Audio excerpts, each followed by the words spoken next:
Wow. Jūs tik pasižiūrėkit, kokia vieta. Eina savo.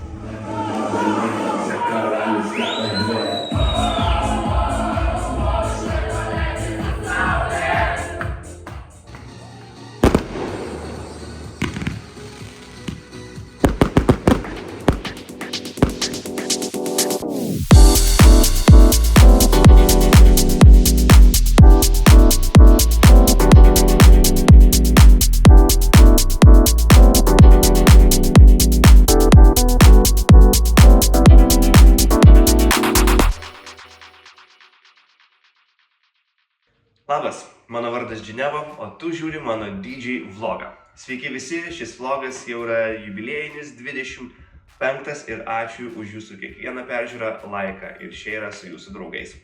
Šiandien aš nuo kameros stovėsiu šiek tiek toliau, nes mano veidas atrodo nekaip, lyg kažkokia pavasario alergija užpultų ar kažkoks nedidelis peršalimas, bet tiesiog mano akis atrodo ne taip gerai kaip anksčiau ir iš tikrųjų neseniai peržiūrėjau senus vlogus, tarp kurių dabar nuo paskutinio vlogo iki šito yra metų pertrauka ir pažiūrėjau dar senesnius ir palyginus su jais, taip, aš truputį pasenau. Tai, žodžiu, mes su jumis atsisveikinome praeitais metais tada labai netgi pasakyčiau netikėtai, kai pas mane iškilo problemos su įranga, o tiksliau su rekordboksu ir mano kontroleriu. Aš numaniau, kad buvo kaltas mano kompiuteris, mano senasis gerasis Apple. Bet pasirodo ne, viskas su juo gerai, pasirodo problema buvo rekordbokse. O kas buvo negerai vakarėlio metu, tai karts nuo karto dainos tiesiog užstrigdavo. Sekundį, dviem, tiesiog groja, užstringa.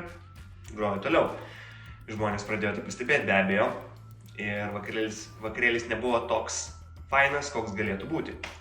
Kalčiausias yra rekordboksas šiuo atveju, nes jo naujausias atnaujinimas tuo metu nebuvo tinkamas mano MacBook'o OS sistemai. Ir tas naujausias atnaujinimas tiesiog nedraugavo su Apple atnaujinimais. Sprendimas problemos buvo toks, kad tiesiog perrašyti rekordboksą į senesnę versiją vietoj naujos. Ta aš ir padariau ir viskas veikia vėl gerai. Bet daugiau vlogų nebebuvo, nes aš, kaip ir minėjau, buvau tam tikroje depresijoje, nenorėjau nieko daryti, man buvo šiek tiek jau va čia viskas ir galvojau, kad, viskas, atgroju sezoną, pasakau chebrai, kad nebegrosiu, viskas išeinu, pavargau, nebenoriu ir panašiai.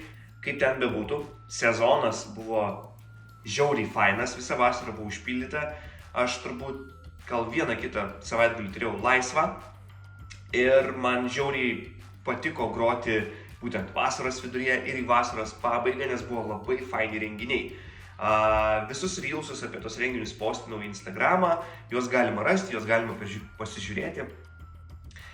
Ir rudeniop jau man atkrito vienas renginys, kuris turėjo būti ir aš šiek tiek netgi apsidžiaugiau, kad jis atkrito. Ir kažkaip galvojau, viskas, atgrojau, viskas, faina, ačiū labai, viso gero.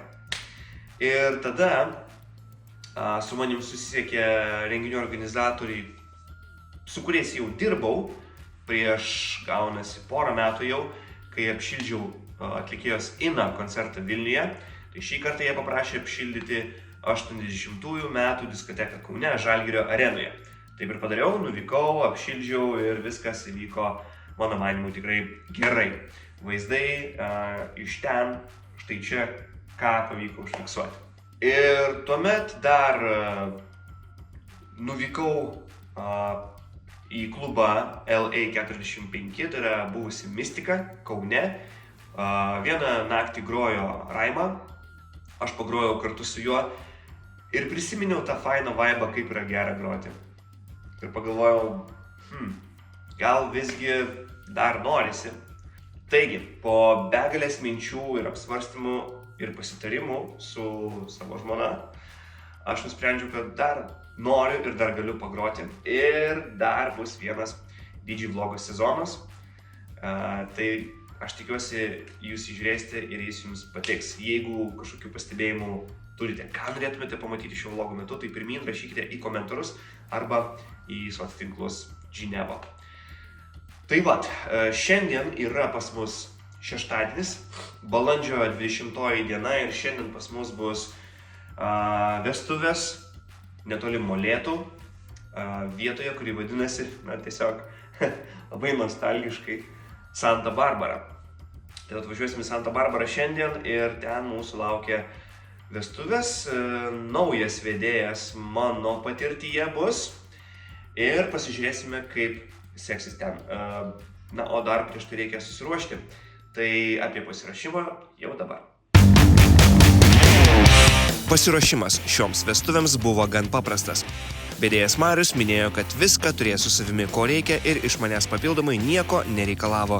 Na, o jei kalbant apie muzikos playlistą, tai jis buvo gan paprastas, jį gavau iš anksto, peržiūrėjau ir pasiruošiau. Na ir didžiąją laiko dalį skiriau savo drabužių pasiruošimui, batų valymui bei apsirengimui. Taigi laikrodis rodo 12:45, aš jau išvykau į vilą Santa Barbara ir žinau, kad jau ten darbuojasi šiuo metu DJ Spektras komanda. Jie, kaip visą laiką, manau, puikiai viską paruoš, pastatys, pajungs ir man reikės tik tai prisijungti jau su savo įranga ir pradėti groti. Svečiai šiandien renkasi 4 valandą, oficialiai pradžia 6:00 ir važiuoti apie 1:20 iki vilos Santa Barbara, kuri randasi už Molėtų, važiuojant nuo Vilniaus pusės. Tai paprastai planas būna toks. Nuvažiuoti užsipilti degalų, užkasti nenoriu, nes namie jau pavalgiau prieš išvažiuojant. Tuomet nuvažiuoti iki vietos, apsižiūrėti kaip ten kas, pasistatyti savo įrangą, prie ją prisijungti prie DJ Spektro įrangos ir tada jau padaryti soundchecką, pažiūrėti ar viskas gerai, ar viskas veikia. Jeigu yra laiko dar apsižiūrėti vietovėje, galima pafilmuoti ir panašiai. Ir tada persirengti bei jau laukti šventės pradžios. Primenu, kad šiandien turime vestuves su vedėjumi Mariumi. Sorry, Mariumi, nepamenu pavardės, bet šiandien su juo tikrai susipažinsiu daug detaliau. Ir pažiūrėsime, kokią programą jis paruošė ir kaip man seksis toje šventėje. O dabar pirmin į kelią, tai gerą kelią man, gerą žiūrėjimą jums, važiuojam.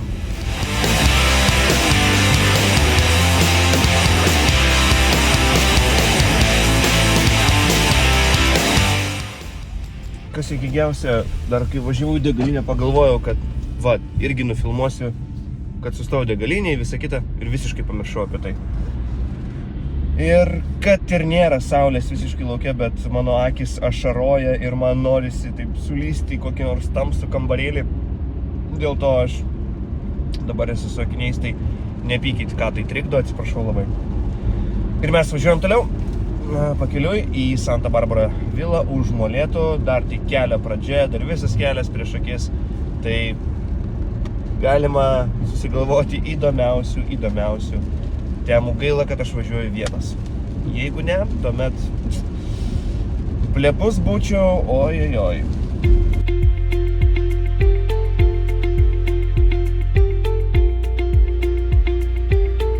Mes jau beveik vietoje.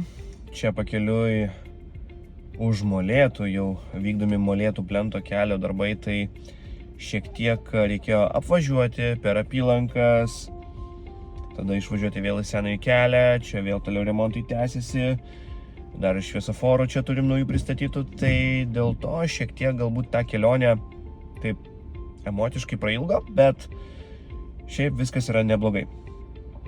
Taip pat susiskambinau, tiksliau man paskambino vedėjas šio vakaro ir irgi pastikslino, ar viskas yra gerai, ar mes vietoje, ar mes kelyje, kur mes, kaip mes, ar nieko nepamiršom ir ar nepamiršom, kokia yra šiandien šventės vieta. Tai viskas yra gerai, viskas yra pakankamai gerai. Kaip mano savijauta yra šiaip nebloga. Aš nesijaučiau sergantis, bet mano akys truputį duoda žinoti apie save. Jo. O man jau žiauriai ašaroja visą kelio metu. Ir man akiniai padeda iš tikrųjų, nes pritemdo viską, kas yra ryšku. Dėl to galbūt netaip norisi prisimerkti. Ir aš tikiuosi, man vėliau pagerės. Bet labai dabar noriu iš tikrųjų nuvykti į vietą, nusiplauti veidą, nes kažkaip, noris tą nusivalyti visą ir tada jau darbuosimės. O šiaip viskas yra neblogai.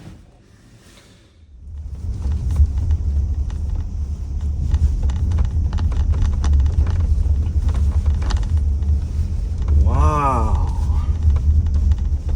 Jūs tik pasižiūrėkit, kokia vieta. Eina savo.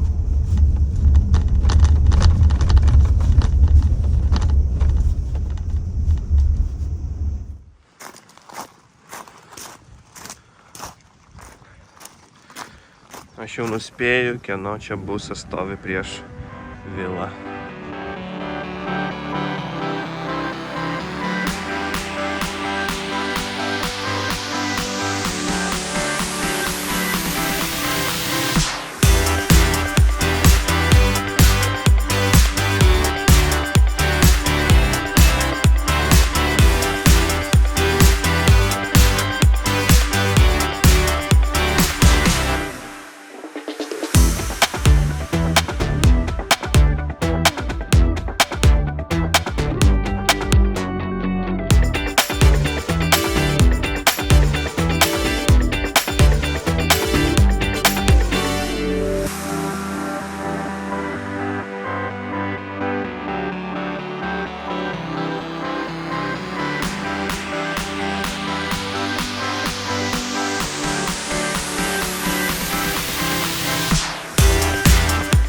Štai tokią drabužinę turime šį kartą, bet suprantama, daug švenčių, daug daiktų reikia ir viską reikia taikiai toliauti, išnešti, atnešti ir taip toliau. Tai viskas yra suprantama, mes prie to pripratę, jau apsirengę, taip sakant, viskas ok, bet labai matosi, kad švarkas skiriasi nuo kelnių.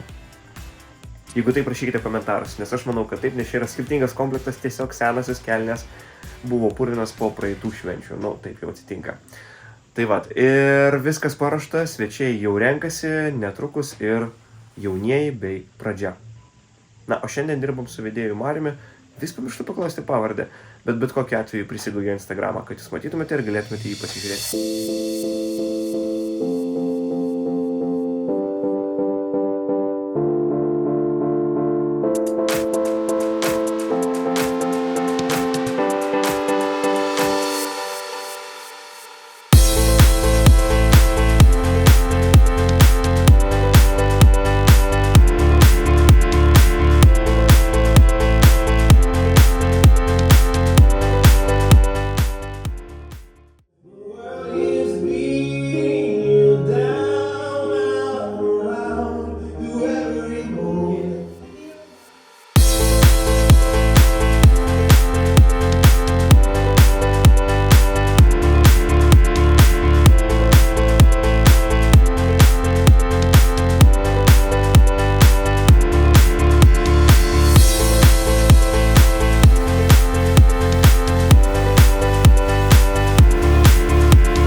Chebra, tarpinis atsiskaitimas jums.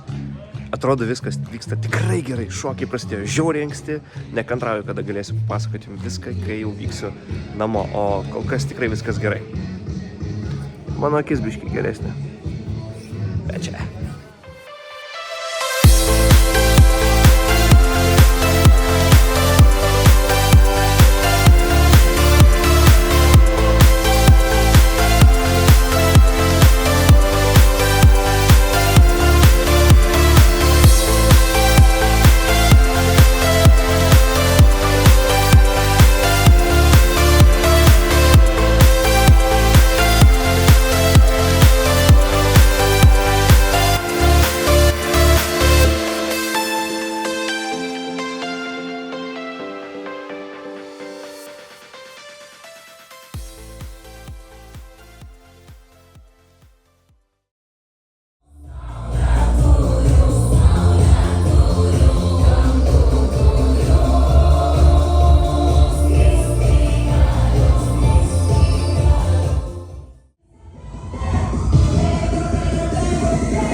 Viskas. Pabaiga, štai mes ir automobilyje jau jaučiuosi pavargęs, jau pabaiga trukdė šiek tiek ašarojančios akys.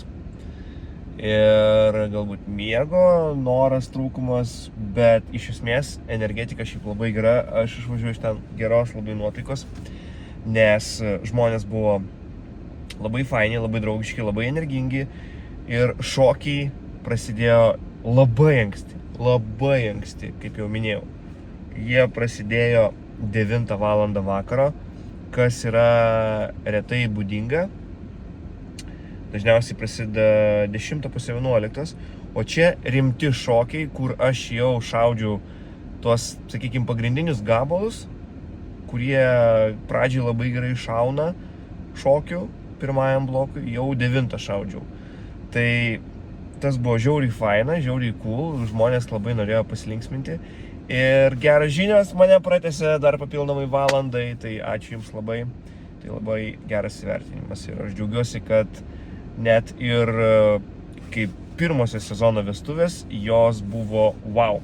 Ačiū vedėjui Marijai už fainą nuotaiką, šiaip labai fainas bičas ir mes su juo radom vaibą ir netgi svečiai paskui jam minėjo, jam sakė, kad mes su juo esam labai fainai susidirbę. Hebra šaunuoliai, turbūt jau ilgai kartu dirbat, o mes tokie, mes pirmą kartą šiandien matomės. Tai va, šiaip labai fainai viskas. Ir dar šiandien dirbau kartu su vaikinuku vardu Deivinas, jis būtent nuo DJ Spektro atvažiavo, sujungė įrangą ir dabar ją jau kraunasi į autobusiuką. Tai ačiū jam labai ir ačiū visiems, kurie šoko, tai buvo super. Na ir ačiū Jums, mėly draugai, žiūrovai, kurie žiūrėjote šį vlogą. Nepamirškite paspausti like, palikti komentaro ir pasakyti, kaip galima patobulinti šį vlogą, ką norėtumėte sužinoti, kurią temą aš turėčiau pagvildenti. Atrodo, viską pasakiau, šiaip vakaras praėjo labai fainai. Buvo daug visko, buvo daug šokių ir tas man labai patiko. Tai žodžiu. Ok, važiuoju namo, tai gero kelio man ir geros dienos Jums. Aš tikiuosi kitą kartą būsiu gražiau atrodantis, tai tikėkimės. Oi, iki.